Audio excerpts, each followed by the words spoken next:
del mismo ordenamiento legal, que es del tenor siguiente. Artículo 3038. En primer lugar, serán pagadas las deudas mortuorias si no lo estuvieran ya, pues pueden pagarse antes de la formación del inventario. Artículo 3039. Se llaman deudas mortuorias los gastos del funeral y los que hayan causado en la última enfermedad del autor de la herencia. Artículo 3041. En segundo lugar, se pagarán los gastos causados por la misma herencia y los créditos alimenticios pueden también ser cubiertos antes de la formación del inventario. Considerando lo anterior, se razona en los términos siguientes. Punto A. Es de advertirse que no es necesario agregar el término mortuorias para hacer referencia a las deudas que sea necesario pagar y para ello obtener el consentimiento de los demás interesados o a la autorización judicial, puesto que ello implicará impedir que otros actos supuestos pudieran realizarse la venta de algún bien de la masa hereditaria. No obstante que la deuda de la sucesión que hubiere de pagarse por sus circunstancias justificará la procedencia de implementar esa medida, además de que, como es de verse, el orden de preferencia para efectuar los pagos está previsto en los numerales transcritos. Por lo demás, se estima acertado el señalamiento de que la venta de bienes hereditarios pueda efectuarse para realizar el pago de alimentos a cargo de la sucesión, pues ello debe estimarse procedente en atención al carácter preferente que reviste el pago de estos créditos. Debe precisarse que el consentimiento para la realización de la venta de bienes de alguna sucesión debe otorgarse por los herederos, pero si solo hubiera legatarios, debiera ser estos los que otorguen tal consentimiento, en atención a lo establecido en el artículo 2599, párrafo segundo del Código Civil del Estado. Punto B. En cuanto a la propuesta del legislador en agregar el albacea definitivo designado en el juicio testamentario o intestamentario, esta comisión considera no agregar la palabra definitivo, toda vez que, de acuerdo al contenido de los numerales antes citados, las deudas mortuorias, los gastos causados por la sucesión y los créditos alimenticios pueden ser pagados antes de la formación del inventario, por lo que debe entenderse que el albacea provisional está facultado para realizar estos actos y de ello se concluye que no es pertinente excluirlo de la facultad inherente. De igual manera, se estima que resulta más benéfico conservar la atribución de los albaceas provisionales para efectuar las ventas que nos ocupan y realizar los pagos inherentes, desde luego cumpliendo los requisitos establecidos con la normatividad, en razón de que, precisamente por la circunstancia de ser urgentes, no sería prudente esperar hasta el nombramiento del albacea definitivo para proceder. En consecuencia, al obtener el consentimiento de los interesados o la autorización judicial respectiva. Ahora bien, deviene acertado acertar la aclaración de que el albacea sería designado en el juicio testamentario o intestamentario por dos motivos. Uno, al referirse a juicio, literalmente se estaría excluyendo de la posibilidad de efectuar las ventas en mención, tratándose de sucesiones tramitadas ante notarías públicas, pues en estas el asunto no se enjuicia. Dos, en realidad en la legislación solo se contemplan dos especies de sucesiones, la testamentaria y la intestamentaria, de modo que de hacer la precisión señalada en cuanto al albacea sería el nombrado en alguna de esas sucesiones, sería innecesario, puesto que no podría ser de otra manera. Punto C. Tratándose en la propuesta para agregar la expresión existan incapaces en la sucesión, esta comisión considera que es procedente, pues si una o más de las personas interesadas en la sucesión fuera incapaz, es claro que no podría presentar su consentimiento por sí misma para autorizar la venta de algún bien perteneciente al haber hereditario, y siendo así lo conducente es que los derechos sean salvaguardados directamente por la autoridad judicial. Ahora bien, se propone ajustar la redacción de la expresión planteada en la iniciativa por mera técnica jurídica y para emplear la terminología actualmente empleada en la legislación especial, de modo que quede o se comprometan derechos de niñas, niños o adolescentes o personas mayores de edad incapaces. Lo anterior, en aras de cumplir con lo dispuesto en la Constitución Política de los Estados Unidos Mexicanos, ya que en el artículo primero de este ordenamiento se señala que es la obligación de todas las autoridades reconocer, garantizar y proteger los derechos humanos reconocidos en las mismas o en tratados internacionales o por extensión de los establecidos en las leyes, incluso conforme a la interpretación de las mismas que hagan en la jurisprudencia convencional y la nacional. Asimismo, prohíbe toda discriminación motivada por la edad de las personas.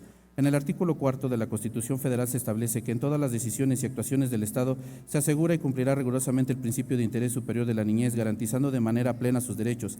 Además, se le reconoce a las niñas, niños y adolescentes el derecho de su satisfacción en materia de alimentación, salud, educación y sano esparcimiento para alcanzar su desarrollo integral.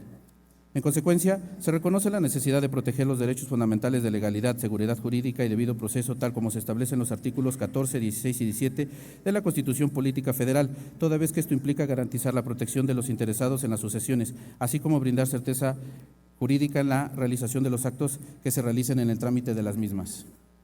Punto D. Esta comisión plantea que debe incorporarse un supuesto más para la posibilidad de que la venta de bienes que integren la masa hereditaria se efectúe previa autorización judicial, el cual ha de consistir en que no haya herederos o legatarios en la sucesión. Debe decirse que es necesario proveer esa hipótesis en virtud de que, aunque no corresponde a la regla general, puede presentarse excepcionalmente ante su actualización, no hay regulación vigente que pudiera aplicarse. Punto E. En cuanto al planteamiento para incorporar un párrafo segundo al artículo 3002 del Código Civil del Estado, en el que se disponga que tratándose de venta de bienes inmuebles pertenecientes a las sucesiones, en la escritura pública relativa se manifieste como antecedente la descripción de la deuda, gasto urgente o obligación alimentaria que deba pagarse, y que se dé aviso al órgano jurisdiccional o a la notaría pública ante la cual se tramitó el procedimiento sucesorio.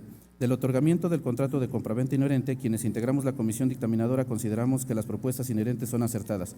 Lo expuesto se sostiene porque lo planteado es con el propósito de brindar certeza jurídica a los interesados en los procedimientos sucesorios, de manera que las actuaciones sean sistemáticas y ordenadas, lo que contribuirá a que las resoluciones que emitan sean congruentes a las situaciones reales. Por ende, las propuestas en cita deben incorporarse al proyecto de decreto que deriva de este dictamen con los arreglos de forma correspondientes, de modo que en realidad constituyan el párrafo tercero y sus fracciones primera a la cuarta del dispositivo legal a reformar.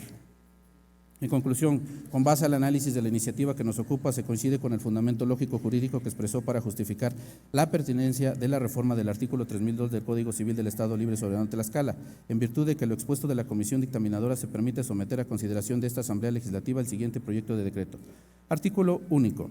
Con fundamento en lo dispuesto en los artículos 45, 47, 54, fracción segunda de la Constitución Política del Estado Libre y Soberano de Tlaxcala, 3, 5, fracción primera, 7, 9, fracción segunda y 10, apartado A, fracción segunda de la Ley Orgánica del Poder Legislativo de esta entidad federativa, se reforma el artículo 3002 del Código Civil del Estado Libre y Soberano de Tlaxcala para quedar como sigue. Artículo 3002.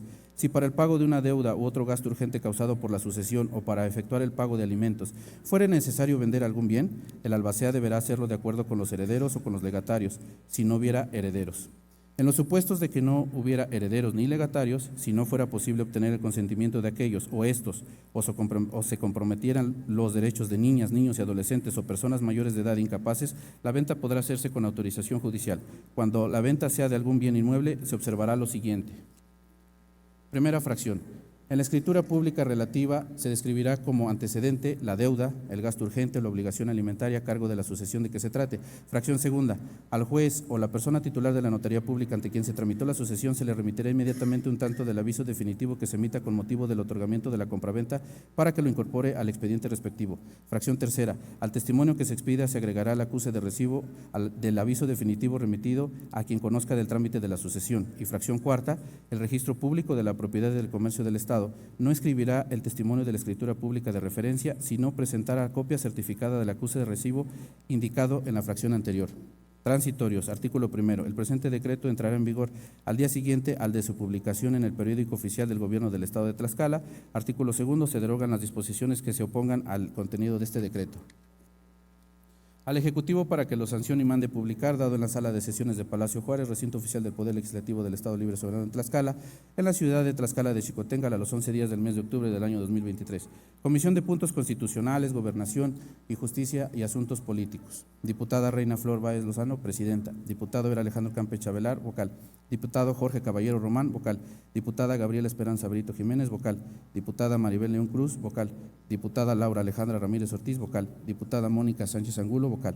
Diputado Jorge Gilberto Temolsin Martínez, vocal. Diputado Lenin Calva Pérez, vocal. Diputado Juan Manuel Cambrón Soria, vocal. Diputado Vicente Morales, vocal. Diputada Diana Torrejón Rodríguez, vocal.